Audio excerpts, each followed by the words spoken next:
एक बार फिर आपका स्वागत है आपके प्रोग्राम कहानी कुर्सी की में। मैं हूं सौरभ। स्टूडियो में हर्षवर्धन त्रिपाठी जी, विजय त्रिवेदी जी, प्रोफेसर संगीत रागी जी और समीर चौगांवकर जी हमारे साथ हैं।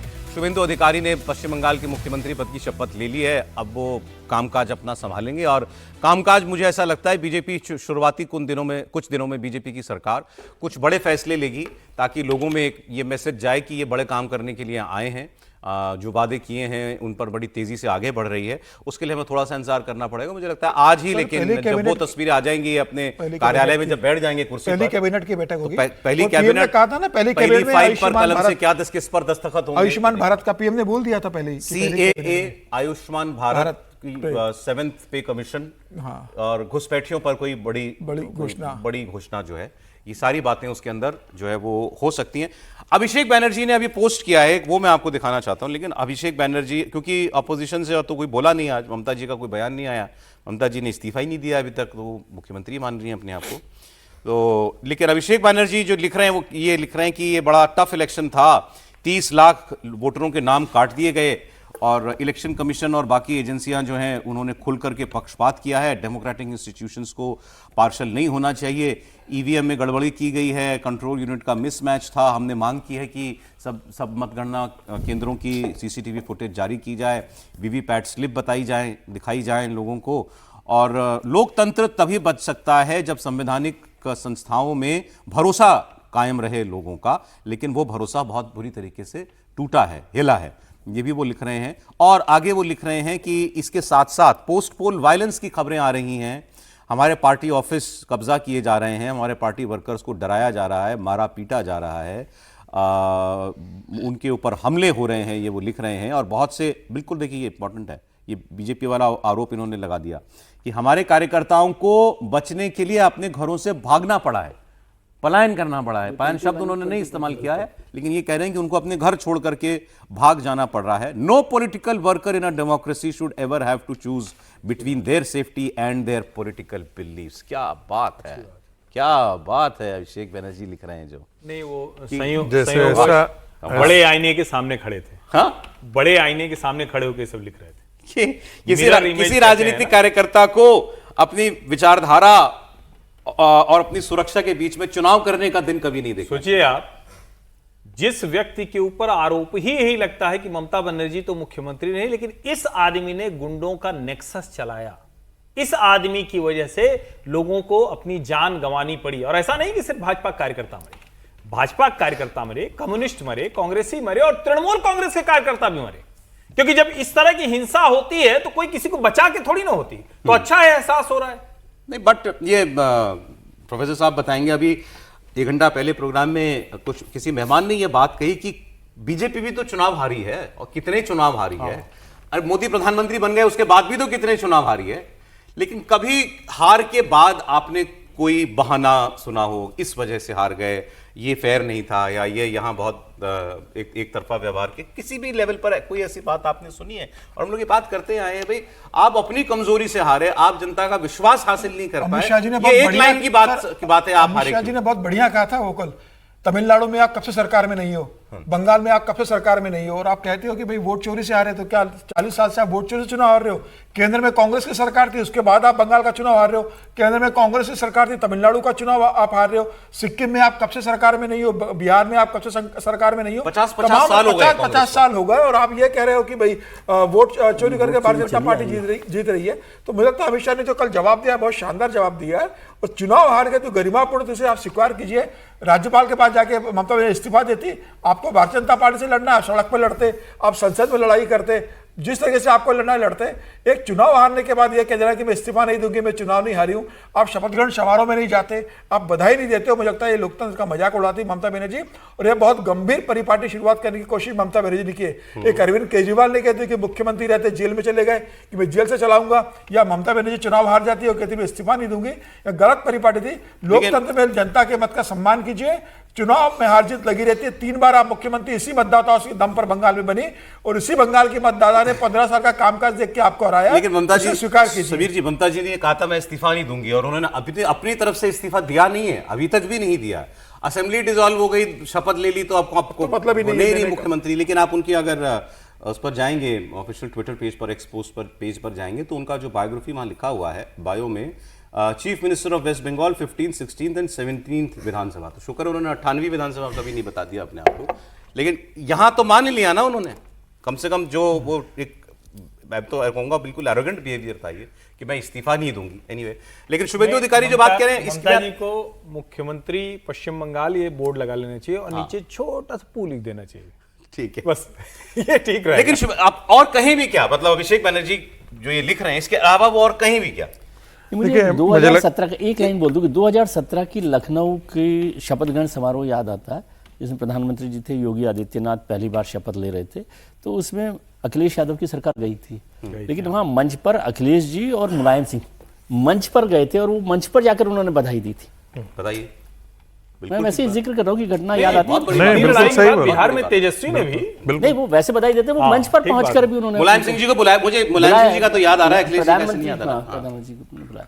देखिए, अभिषेक बनर्जी का जो ट्वीट है, लगता है जैसे कोई दुराचारी वेद वाचन के लिए प्रवचन कर रहा हो या वेद पर जो है वो भाषण कर रहा हो, प्रवचन कर रहा हो। सबसे ज़्यादा तो आरोप आप ही पर रखते थे। पंचायत चुनाव में 75 लोगों की हत्या कर दी गई थी, 28,000 लोग आसाम भागे थे और करीब उतनी ही आबादी जो है वो झारखंड भाग गई थी। पिछला जब चुनाव हुआ था तो 58 लोगों की मौत हो गई थी। और बंगाल के अंदर जो हिंसा के लिए जो कट्टा पहले से रखा गया था, ये तो हम सभी ने देखा है कि पकड़ा गया था, घरों से निकला है। तो ये तो वही तैयारी थी कि बंगाल में वाकई 4 मई के दिन जब चुनाव के नतीजे निकलेंगे तो उसके बाद कट्टे निकाल करके भारतीय जनता पार्टी और जिनके लोगों को है उनकी पिटाई होगी या कुटाई होगी बहुत अच्छे तरीके से। तो हिंसा की संस्कृति को जिन सीपीएम ने आगे खड़ा किया था, बीजारोपण किया था, उसको वटवृक्ष तो बनाया था तृणमूल कांग्रेस ने। अब आकर के ये जिम्मेदारी बनती है भारतीय जनता पार्टी की कि जैसे गुंडों का राज का सफाया जैसे उत्तर प्रदेश में किया, ऑर्गेनाइज्ड गिरोह का सफाया किया, अब जाकर के उनका सफाया करें वहाँ पर बंगाल के अंदर। और ये प्राथमिक जिम्मेवारी है। इसलिए जिम्मेदारी बनती है कि देखिए, बंगाल एक समय इंडस्ट्रियल हब हुआ करता था, आज स्थिति उसकी तेलंगाना और जो है जो हरियाणा उससे भी नीचे चली गई है। उसका कंट्रीब्यूशन 5% के आसपास संभवतः रह गया है भारत के ये में, तो बहुत नीचे स्तर पर चला गया था। जबकि आपके पास पोर्ट है, आप कैपिटल भारत का रह चुके हैं। एक समय भारत की जीडीपी में 17%, 18% कंट्रीब्यूट करता था वो जो स्टेट, वो इतना आज के दिन में वर्स्ट गवर्नड स्टेट के कैटेगरी में आज के दिन में आता है। ये तभी संभव हो पाएगा। देखिए, यदि हम रामायण पढ़ते हैं तो उसमें दुराचारियों की वंदना बड़ी की गई है। बहुत देर तक बालकांड आप पढ़ते जाइए तो लगता है 50, 60, 70 पेज तक दुराचारियों की वंदना की गई है। लेकिन ये समय है दुराचारियों की वंदना करने की जरूरत नहीं है। उनको कोई कंस्ट्रक्टिव काम करना था तो गोस्वामी तुलसीदास जी के पास उन्होंने वंदना की कि भाई ये सब हैं, थोड़ा सा शांत रहें, तब हम भगवान राम का पूरा कथा वाचन कर सकें, कथा लिख सकें। यहाँ पर इम्पॉर्टेंट यह है कि यदि एफडीआई आना है, डेवलपमेंट करना है, इंफ्रास्ट्रक्चर करना है, एक बेहतर गवर्नेंस देना है, आप सोचिए ना, तो पहले अपराधियों का इलाज कीजिए, फिर इंफ्रास्ट्रक्चर। 7 पॉइंट, बस एक जोड़ देना चाहता हूँ, 7.7 करोड़ जिस स्टेट पर डेट हो, 49,000 के आसपास, 49,000 उसको एनुअली इंटरेस्ट पे करना हो, और जहां 1,10,000, 1.1 करोड़ के आसपास जो है, लाख करोड़ जो है, जहां रेवेन्यू जनरेट होता हो, कैसे 7th पे कमीशन और कैसे सोशल बेनिफिट्स को ट्रांसफर करेगा। ममता बनर्जी ने बहुत बड़ा अभी 2 घंटे पहले एक पोस्ट किया हुआ है, आज रविंद्रनाथ जयंती के ऊपर उनका एक पोस्ट आया हुआ है। लोग झूठे मुंह बधाई दे देते हैं कि आपकी नई जिम्मेदारी पर आपको बहुत बहुत शुभकामनाएं, ऐसे भी वो, लेकिन कुछ नहीं, ममता बनर्जी ने कोई शुभकामना, कोई बधाई नहीं दी, ना अभिषेक बनर्जी ने तो पूरा एक्यूजेटरी एक पोस्ट जो है वो ली थी। आप कुछ कह रहे थे, फिर मैं एक बयान सुनाना चाहता हूं। मैं वो माखनलाल सरकार जी की पत्नी का बयान में पढ़ रहा था और उन्होंने कहा, माखनलाल सरकार जी की तस्वीर,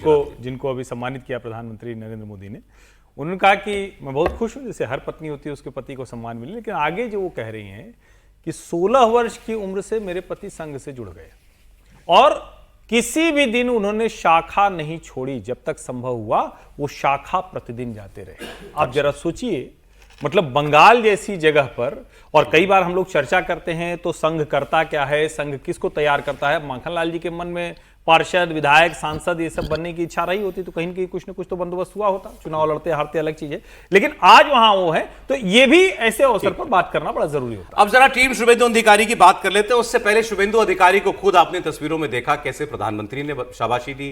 कल अमित शाह जी को इसी अंदाज में उनसे मिले थे, और कल विधायक दल की बैठक में उनके नाम के प्रस्ताव को जिस तरीके से अमित शाह जी ने किया और जो कहा वहां उन्होंने शुभेंदु अधिकारी के लिए, वो एक बार आपको सुनना चाहिए, ताकि ये बात हम कर सकें कि क्यों शुभेंदु अधिकारी ही वो व्यक्ति हैं जो बंगाल में वो काम कर सकते हैं जो बीजेपी वादा करके आई है। सुनते हैं। शुभेंदु को मैं लंबे समय से जानता हूं, संघर्षशील व्यक्ति है शुभेंदु जी। एडमिनिस्ट्रेशन को भी देखा है और टीएमसी के दूषणों को भी देखा है। यहां पर सुशासन देने में हमारी टीम के साथ शुभेंदु जी सफल हो गए, इसका मुझे पूरा विश्वास है। और उन्होंने जो संघर्ष किया है वो संघर्ष आज परिणाम लाया है। शुभेंदु दा ने गत चुनाव में दीदी को नंदीग्राम में हराया था। मैंने दीदी का एक इंटरव्यू देखा था, वो कहती थी मैं इनके गढ़ में लड़ने के लिए चली गई। दीदी इस बार तो शुभेंदु दा ने आपके घर में आकर हराया है। मैं भवानीपुर की जनता का भी बहुत बहुत हृदयपूर्वक धन्यवाद करना चाहता हूं। अमित, कल मैं जब ये बयान वो जिस स्पीच आ रही थी तो मैं और पिनाज हम लोग थे स्टूडियो में, तो जो मुस्कुराहट थी अमित शाह जी के चेहरे पर, हम दोनों ने पहले वही देखा।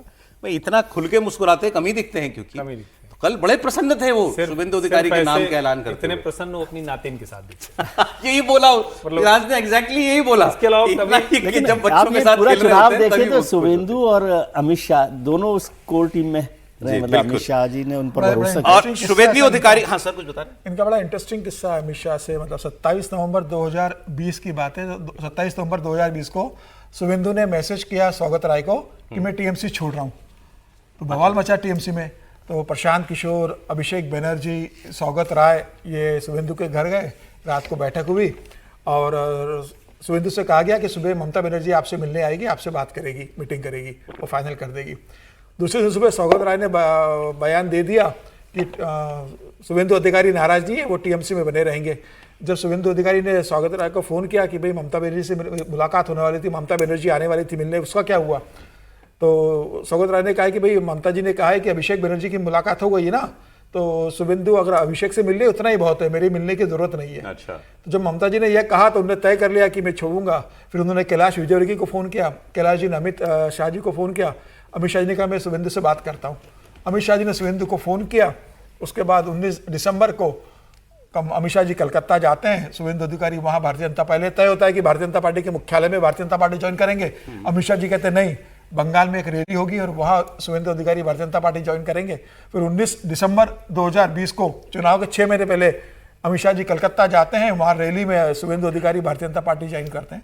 तो उस समय से अमित शाह जी और शुभेंदु अधिकारी का जो आपस में डे वन से बना हुआ रिश्ता, डे वन से जो बना रहा है, उसके बाद से लगातार। मुकुल रॉय भी तो आए थे। और एक बड़ी इंटरेस्टिंग बात है, ममता बनर्जी जब पहली बार मुख्यमंत्री बनी थी तब 56 साल की थी, और शुभेंदु भी जब मुख्यमंत्री बने वो 56 साल के हैं। अच्छा। दोनों ने 56 साल के। मैं ये पूछ रहा था विजय जी, जैसे इन्होंने बताया कि कैसे इनका छोड़ना हुआ, अभी चर्चा में ये भी पता लगा था मुझे कि जब यूथ विंग टीएमसी की बनाई अभिषेक बनर्जी ने, तो उसके मंच पर इनको नहीं आने दिया था, उस कार्यक्रम के मंच पर शुभेंदु अधिकारी को नहीं आने दिया, और वो पहली खटास पड़ी थी इनके रिश्तों में। और फिर आगे का तो वो बता ही रहे हैं कि ममता बनर्जी ने कहा कि अभिषेक बनर्जी डील करेंगे, वो मिलेंगे। मैं कह रहा था मुकुल रॉय टीएमसी से और भी लोग आए थे, कई बहुत सारे लोग आए, बहुत सारे लोग चले भी गए। कुछ लोग वो ना तो वैसा डिलीवर कर पाए, ना वैसा विश्वास नहीं पाए, और ना बीजेपी के उतने बन पाए। कई लोग तो ऐसे भी हो जिनकी ट्रेन शटल की तरह से चलती रही। अच्छा, मजेदार बात है, जैसे अर्जुन सिंह जी हैं, जिनके लिए आमतौर पे वहां पे कहा जाता है कि इनके साथ लिखें अभी। अच्छा, लेकिन मतलब वो बीजेपी में भी गए, अभी बीजेपी के नेता। हाँ, नहीं, वो बीजेपी के बाद चले गए थे वापस टीएमसी में, फिर टीएमसी से वापस बीजेपी में। लेकिन ऐसा है कि बंगाल के कुछ पत्रकारों ने खोद करके, मिथुन दा भी है, मिथुन दा बीजेपी में है, पहले वो टीएमसी में रहे हैं। बंगाल के कुछ पत्रकारों ने खोद करके ये भी निकाला कि ये बचपन में शाखा जाया करते थे, ऐसा नहीं जाते थे, ये घर वापसी हुई है। मैंने भी पढ़ा कि ये बचपन में ही शाखा जाते थे, मतलब युवावस्था में जाते मैंने इसलिए होंगे। कहा फिर ये कांग्रेस में गए। घर वापसी है, और इसलिए कांग्रेस में गए क्योंकि उस समय वहां पर कांग्रेस और सीपीएम, इसके अतिरिक्त और कोई राजनीति का लेकिन कोई सर वो स्थान शाखा जाते थे, इस बात को फ्लॉन्ट नहीं कर सकती बीजेपी। नहीं, उनकी आधी जिंदगी मैंने टीएमसी और TMC कांग्रेस में निकली। मैंने कहा ना, घर वापसी तो अच्छी बात है कि घर में उनको भी ध्यान रखें। के मुंशी भी एक बंगाल के, नहीं, इंडियन नेशनल कांग्रेस में एक ऐसी धारा भी तो थी जो गुरु गोलवलकर जी के साथ हुआ करती थी, ऐसी धारा तो थी। आज है क्या ऐसी कोई धारा? केएमसी वगैरह, ये केएम मुंशी वगैरह किस धारा से? अरे चलिए तो आप ये ज्यादा एकेडमिक लोगों का यही प्रॉब्लम यही है, मुश्किल तो है। अच्छा, अभी आप जो बात कह रहे थे घर में जो है उनको भी संभाल के रखें। अब टीम देखिए साहब शुभेंदु अधिकारी की। सबसे पहला नाम उनके बाद आज पुकारा गया दिलीप घोष का। दिलीप घोष ने ममता बनर्जी के खिलाफ लड़ाई में इन 5 साल से पहले सबसे अहम रोल उनका था, जब पार्टी को जड़ से 377 पे वो लेकर के आए। तो उनका नाम, और वो भी बड़ी अग्रेसिव पॉलिटिक्स करने वाले हार्डकोर बीजेपी वाले हैं। उनका नाम है अग्निमित्रा पॉल, का नाम है, एक महिला चेहरा है। अशोक कीर्तनिया जी नॉर्थ बंगाल से आने वाले, मथुआ समाज से आने वाले एक दलित चेहरा है। खुदीराम टूडू ये रानी बांध से विधायक हैं, संथाल आदिवासी हैं, तो आदिवासी वर्ग को यहाँ प्रतिनिधित्व मिला है। और निशीत प्रमाणिक जो कि पहले केंद्र में मंत्री भी रह चुके हैं, ये राजवंशी समाज से आते हैं, ये भी उत्तर बंगाल से आते हैं। तो उत्तर बंगाल को पूरा मतलब हाँ, उनको पूरी जगह जो है वो दी गई है। लेकिन ये इंपॉर्टेंट है कि अभी तक, और अब मुझे लगता नहीं कि आगे भी ऐसा होगा, क्योंकि होता तो पहले ही शपथ ग्रहण में हो जाता, कोई डिप्टी सीएम नहीं है। नहीं, इनमें से 2 डिप्टी सीएम हो सकते हैं, क्योंकि शपथ में तो डिप्टी सीएम नहीं होते ना। सर खबर तो आ जाती है ना, खबर आ जाती है, नहीं लेकिन मतलब अभी तक खबर है कि नहीं होंगे डिप्टी करना सीएम। जरूरी है कि दिलीप घोष को वो नाराज चल रहे थे और अमित शाह जी ने उनको मतलब ठीक से मनाकर और बीच में सारा काम करके चुनावों के दौरान और मनाकर इस तरफ लेकर आए, नहीं तो वो काफी समय से नाराज भी चल रहे थे। सर मैं एक बात ये करना चाह रहा था, सॉरी, कि जो कुछ आउट ऑफ ऑर्डिनरी हुआ इसमें, जो हमको मतलब एज जर्नलिस्ट जो हमको लगता है, किसी भी कार्यक्रम में ऐसे चुनाव जीतने के बाद कौन मंत्री बनेगा, ये जानकारियां आ जाती हैं, आ ही जाती हैं कहीं से भी, किसी भी राज्य में होता हो। इस बार ये बड़ा सीक्रेट रखा गया, मतलब बड़े बड़े लोग खुद के नहीं निकाल पाए कि आज कौन मंत्री बनेगा। तो एक तो ये सवाल है कि इसको ये 5 नाम जो हैं, इनको इतना गोपनीय क्यों रखा बीजेपी ने? ये बात 5 नाम लीक नहीं होनी चाहिए। एक जानकारी मुझे आई, ये अखिल भारतीय विद्यार्थी परिषद के कार्यकर्ता रहे। कौन? एबीवीपी के? शुभेंदु अधिकारी उस समय। बहुत बधाई हो आपको। तो ये अभी जानकारी हुई, तो इसलिए ये ठीक, मतलब तथ्य के तौर पर। सर डिप्टी सीएम ना होना, जो मंत्रियों की जानकारी आज जो है वो जब एन वक्त तक रिवील ना करना, क्या है इसके पीछे वजह? नहीं, वो तो बीजेपी, मैं तो इसको ही असामान्य मान रहा हूँ कि कल ही हमको पता चल गया कि शुभेंदु अधिकारी बन रहे हैं मुख्यमंत्री।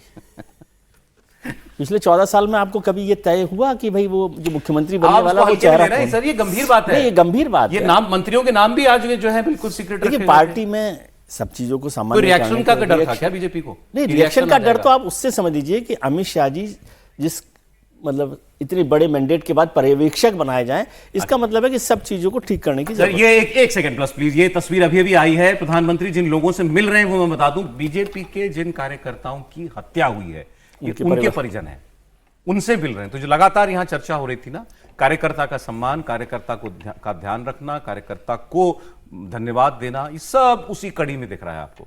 इसी में आपको वो सरकार साहब, प्रधानमंत्री सीधे मिल रहे हो तो उसका भी देख अलग मैसेज होता है ना, वो जिनके पांव छुए प्रधानमंत्री ने, और उन परिवारों से मिलना जिन्होंने, जो बीजेपी के कार्यकर्ता जिनकी मृत्यु हुई, जिन्होंने जान गंवाई इस पॉलिटिकल लड़ाई के अंदर।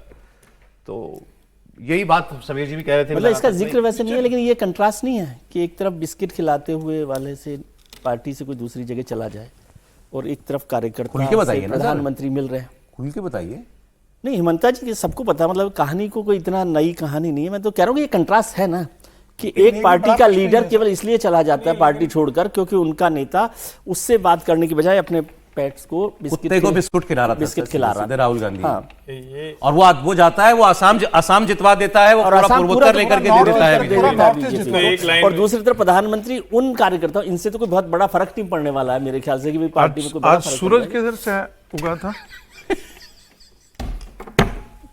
एक लाइन में। थैंक यू सर, मेरे मन में था, मैं कह नहीं पाता कई बातें। जो विजय जी कह रहे हैं, ये हुआ जो होते हैं उस पर फैक्ट्स पर ये राहुल गांधी के लिए नहीं, मैं कुत्ता फैक्ट्स को महत्वपूर्ण समय है। पर रखना सर, चाहिए। सर एक लाइन बोल दूं, राहुल गांधी के लिए कुत्ता लगता महत्वपूर्ण है इधर भी हृदय लेकिन नरेंद्र परिवर्तन मोदी हो को रहा है। अपने कार्यकर्ताओं से ज्यादा कोई महत्वपूर्ण नहीं था। अपनी अपनी चॉइस है सर, अपनी अपनी प्रेफरेंस है, उनको कुत्ता महत्वपूर्ण है। और मतलब कांग्रेस पार्टी भी सोची, कैसे सोचती है कि पूरी उनकी आईटी सेल उसी पर लग गई, मतलब कुत्ते पर ही मीम बनाए, कुत्ते पर ही क्या क्या किए। वो सोच रहे थे कि वो हेमंत विश्व शर्मा को अपमानित कर रहे हैं।